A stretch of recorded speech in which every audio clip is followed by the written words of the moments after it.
Welcome back. I'm Mudar Pratap Singh. You're joining us on NewsX. Germany is facing its second change of leader in fewer than 4 years after the head of the centre-right opposition, Friedrich Merz, who won Sunday's election, is tipped to be the next chancellor.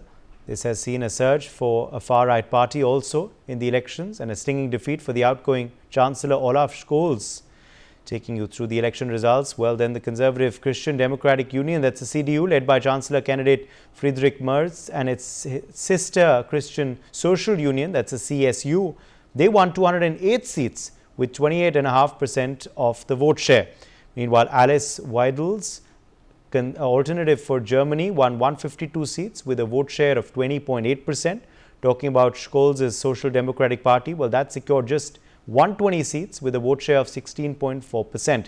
Germany's election system favors coalitions. CDU, CSU now needs a partner for majority.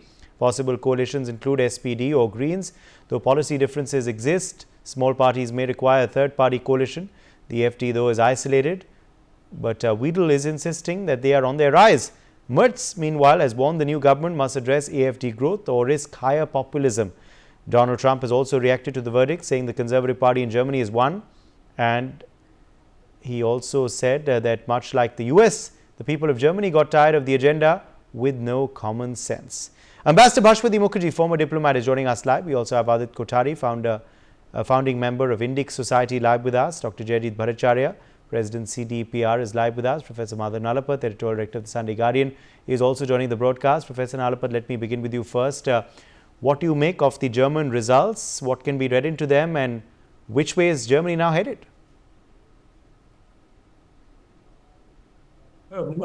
I would say that the most likely answer is it's heading for a fresh poll. The only thing that's keeping all the other parties afraid of a poll is the fear that the Die Linke, the left parties, and basically Alternative für Deutschland, the Alternative for Germany, will get even more vote share this time around. But the reality is you'll have to come up with a coalition which includes practically every other party, minus these two. You're keeping the left out, you're keeping the right out. You'll have to come up with a coalition that includes all of them, and also with the Social Democrats. You know, they had a coalition in the past. It was called the Grosse Coalition, the Great Coalition. Well, it didn't work out so great for the Social Democratic Party. And frankly, I am a bit surprised by Chancellor Scholz. He was a complete war hawk on this Ukraine war. And I'm really surprised because Germany, his party is the party of Willy Brandt and Ostpolitik, reaching out to the Soviet Union, reaching out to the Eastern Bloc, a very successful policy. And Germany has been a balancing force in Europe to ensure that Russia does not go completely off the reservation.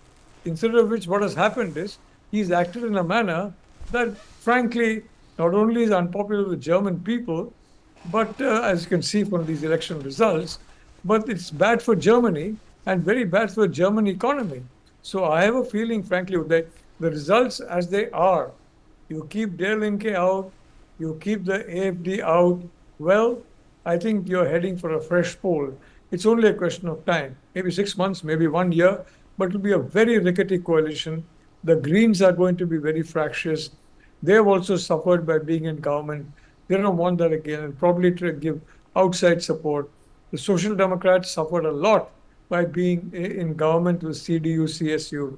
CDU, CSU went to town attacking the Social Democrats. And now, if you do a deal with them, it looks, frankly, to the German voter as the worst kind of political chicanery and hypocrisy. So these are, frankly, not good days for German politicians. And the incoming Chancellor Merz will have his hands full in crafting a Grosse coalition, because he'll have to include virtually every party, minus these two, to form anything near a majority government. Uday. Okay, let me take that across to you, Ambassador Bhashwati Mukherjee. What next for Germany? Is it but certain that the leader of the CDU, CSU is going to become now the next Chancellor of Germany? Or do you believe there has to be a cobbling together of a bit of a coalition? Who then is the most likely coalition partner for them? Or do you believe there could be an attempt at trying to forge a third front in Germany? No, I think that the CDU-CSU will form the coalition with the Greens. The Greens are quite accommodative when they are in government. So I think they would be a much better option than the SPD for the reasons which Professor Nalapat has explained. But what is very important for our Indian audience to understand is the dramatic rise in the voting share of the AFD.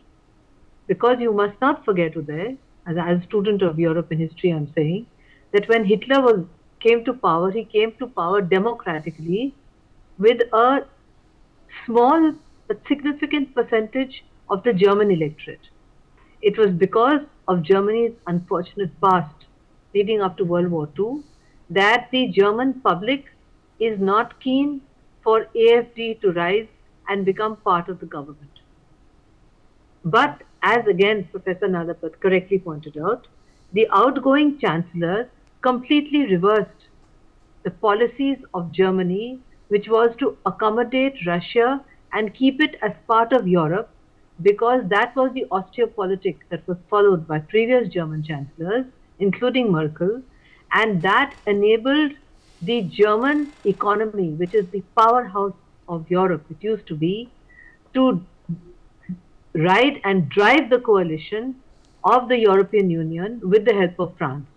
Now it has become almost like a junior partner of France. There's an outgoing, highly unpopular French president. There is every likelihood that he could be replaced by Marine Le Pen, which would be again a very interesting development for Europe. And on the other hand, you have the dramatic rise from 9%, I think, to now 28% of the AFD. If you look at the ideology of the AFD, you would find that it mirrors in an uncomfortable way for the left liberals the agenda of Marine Le Pen's party on one hand, but also it mirrors in many ways certain ideologies and thoughts which were very popular in Germany during the time of the Weimar Republic, which led to the rise of Hitler. And the Weimar Republic, the people went through great economic difficulties because of the peace process which was forced on Germany, very unwisely in my perspective, by the British. So the German economy is in trouble. Germans are upset. Germans could feel by the next round of elections, why not give AFD a chance in a coalition government? The question would be, who would be willing to form a coalition partner with the AFD, which is regarded almost like, I don't like using this word on public television, but almost like an untouchable. Because when you make business with AFD, you are then accepting certain elements of Germany's unfortunate past leading to World War II, which is still not acceptable to German public opinion. What is required in Germany today is a pragmatic coalition, and that can only come with the Greens, because the Social Democrats have been thrashed so badly in public by the CDU and CSU that it is almost unthinkable. It's like saying, is Kejriwal going to form a coalition government with the BJP? It's unthinkable. So it's that there's too much bad blood on both sides. So it's not possible. On the other hand, the CDU and CSU in many ways is like an Indian arranged marriage which has failed, but the partners live together for the sake of whatever, social perception, etc. They are also not comfortable coalition partners. So I think that whatever coalition is cobbled together, it will not last more than one year. But the lesson to be drawn here, Uday, is that the left liberals in Europe are on the run. Those who poured money into the Ukraine war and encouraged Biden to do the same are on the run. There will be a peace in Ukraine, and the politics of Europe are changing dramatically, which is why we are having a visit shortly of all the EU commissioners to India. They have suddenly discovered that India is a useful partner after having ignored us for the last 10 years, having sermonized us on human rights, having told us all the things that are wrong with us. Unfortunately, we haven't told them all the things that are wrong with them.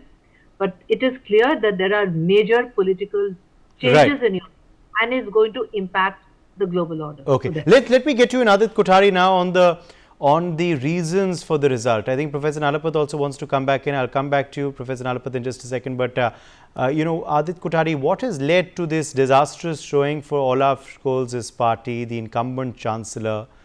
What do you make of it?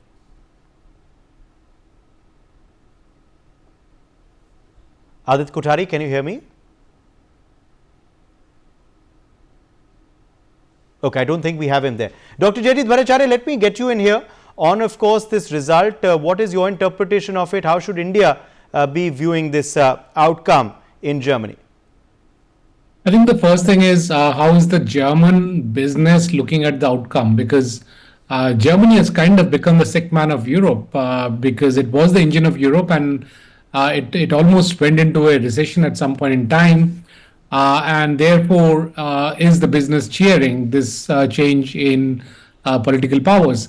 And it seems that they are. So the business seems to be positive, and they believe that the debt brake that was put in, which did not allow a budget deficit of more than 0.35% of output, that will get changed.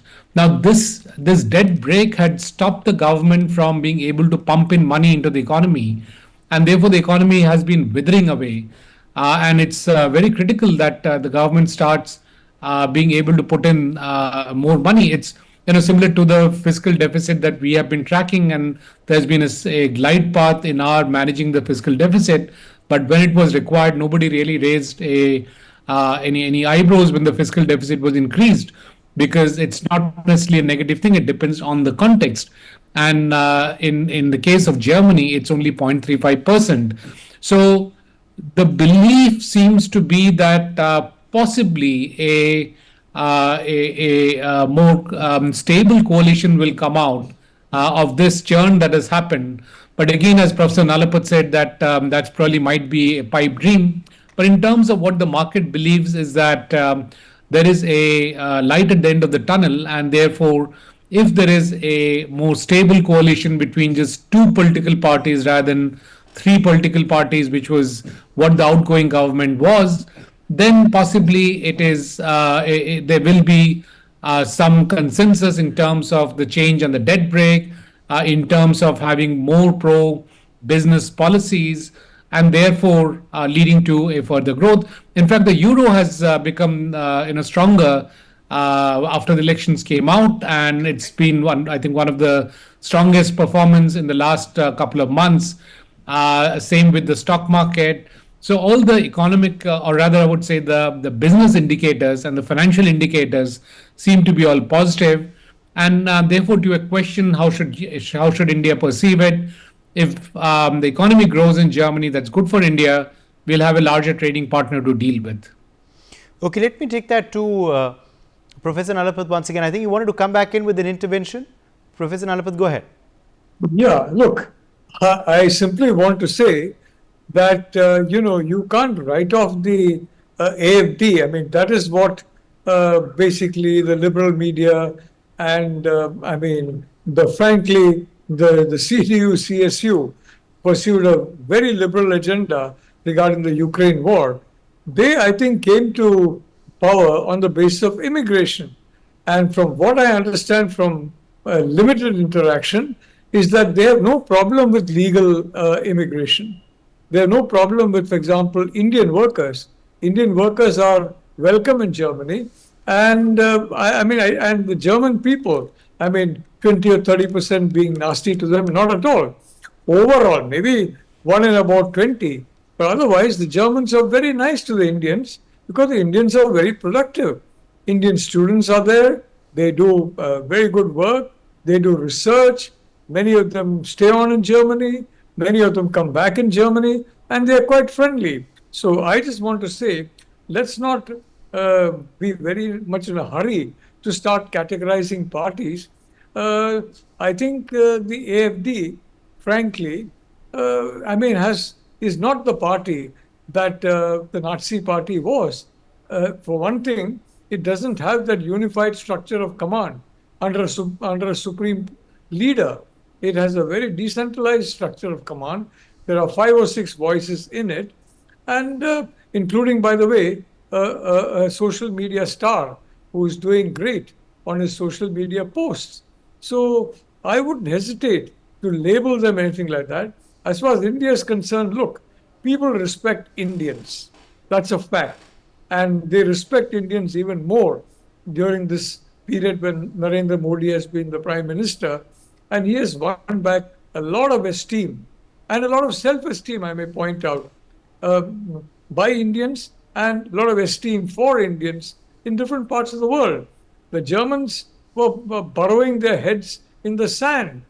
I mean, in the sands of Ukraine. And that's a very unpopular war because Germans don't want to get involved against Russia. They have a very unpleasant history of getting involved against Russia, which is why most parties have been very careful.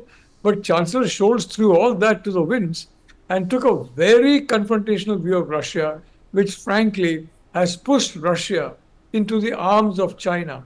Why Chancellor Scholz did that is for him to answer, but the people of Germany have replied to him, and I trust that the SPD will take note of that and will ensure that a leader comes who is more reflective of the social democratic values rather than Chancellor Scholz, who seems to be an ultra conservative and frankly was going lockstep with Biden on the Ukraine war. Ultra conservative in the sense of being very, very viscerally anti-Russian. So I think, frankly, Uday, let's not write off anybody. And I found respect for India and respect for Indians across the spectrum in Germany, barring very few voices. So I'm very, very optimistic under Prime Minister Modi, as Giorgia Meloni correctly said, under Prime Minister Modi, that in the relations with whichever government comes, now this government or a post-election government, the Greens have ceased to lecture India. Ursula von der Leyen and the European Commission are not coming here to lecture India. They are coming here basically because they understand India is an essential partner in the Indo-Pacific. Yes. And pushed to it by the Trump administration. Yes. So times are changing, the world is changing. But Donald Trump now, interestingly, Ambassador Mukherjee, Donald Trump coming out and saying that he is not surprised at this result. You know, this was a government with no common sense. People got tired of it. What do you make of that US response? So it's a typical President Trump response. So I wouldn't call it an American response. But he was speaking the truth. This was a highly unpopular government, and it was not going to last. Moreover, for what matters to the Germans is what the Italians call the dolce vitae, the good life, and that had completely disintegrated because of the disastrous Ukraine war, because of Germany completely reversing its policy towards Russia, and because of the outgoing German chancellor's inability to understand that the Ukraine war is highly damaging to a European Union economy that was recovering after the pandemic and which went down because of these unilateral sanctions imposed by the EU and the US by Biden, and which came right back 180 degrees to impact the recovering EU economy. What is very clear from President Trump's statement, which is quite similar to what the Italian Prime Minister said, I think yesterday or day before, is that there is a new emerging powerful coalition of powerful leaders, Prime Minister Modi, President Trump, etc., and they are driving changes in the international world order because it is resulting in a pushing away of the liberal left from the European Union and an effort by the European Union to assert itself with a new, more pragmatic, realistic ideology, because there is no doubt that a NATO which is not funded by the Americans is not NATO at all. There is no doubt that a Ukraine without American aid will not be able to last more than 3 weeks against the Russians, etc. And what is being said about, for instance, the rare metals of Ukraine being traded off for American aid is again a transnational American president making it clear that there is no such thing as a free meal. That it's as simple as that. And that is definitely going to have an impact, Uday. So this is a very interesting time. And I hope we'll have the opportunity to discuss the new chastened the EU who are coming to visit us, not to sermonize, as Professor Nalapat correctly said, but to do business with an emerging economy growing at 6.5 to 7%, while the EU economy has been stagnating at 0 to -1%. Uday. Adit Kothari, are you back with us now? Yes, as long as you can hear me yes, now. we can hear you now. Would you like to comment as well? Did you hear my question earlier? Yes. So, Okay, please go ahead. Yes. I just wanted to point out that, if you look at the electoral map of Germany, we will find that, previously, which was the erstwhile East Germany, has typically voted for the AfD, which is remarkable because this is, you would expect far communists, far left, not to be voting for the AfD. So what that basically points out is that people from Germany, the colloquial people, the local people, are absolutely sick and tired of the political correctness that various governments have demonstrated vis-a-vis certain contentious topics like immigration, for example. Professor Nalapat made a very pertinent point that it's not the legal immigration which is the problem or the contentious issue here. It's the illegal sort of population which is becoming a contention for the local population, which is basically harming the host nation's culture, their traditions, their value systems, and crime. So people are basically calling out the polity's inability to control that crime.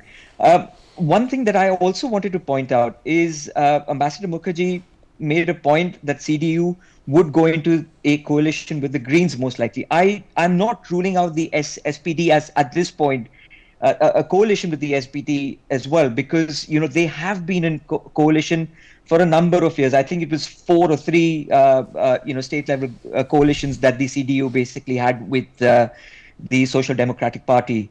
The CDU, I don't see them going into any sort of a coalition with the AfD, primarily because they have a sort of a prohibition against that, which is a sort of a documented prohibition. So that will basically limit them going into any sort of a coalition with the AfD. But all in all, very uncomforting, because at the end of it all, 1 out of the 5 voters in Germany are going to be completely disregarded because of the way the German elections and their German electoral process is basically designed, which is more like an electoral autocracy, where only the CDU and the SPD basically have the rights to form the government, and that is where the problem basically stems. And next 4 years down the line, I think we are giving AfD a clear mandate because of the way the electoral patterns are clearly changing from 9% to 20% and thereon. Uday. Okay, Dr. Bhattacharya, last word to you. I'm almost out of time. I'll give you 30 seconds. Yeah, no, very quickly. I think one of the key messages from this election is the maturing of Elon Musk as a global politician. The fact that AfD got 20% of the vote share, there seems to be Elon Musk's fingerprint over it. And he was instrumental, or at least played a critical role in getting Trump elected. And we see him, if I can use the word, interfering in the German elections. So he's turned out to be a global politician, and somebody that we need to be a little watchful about. My thanks to all of our guests for joining us. We've run out of time. Let's slip into a short break.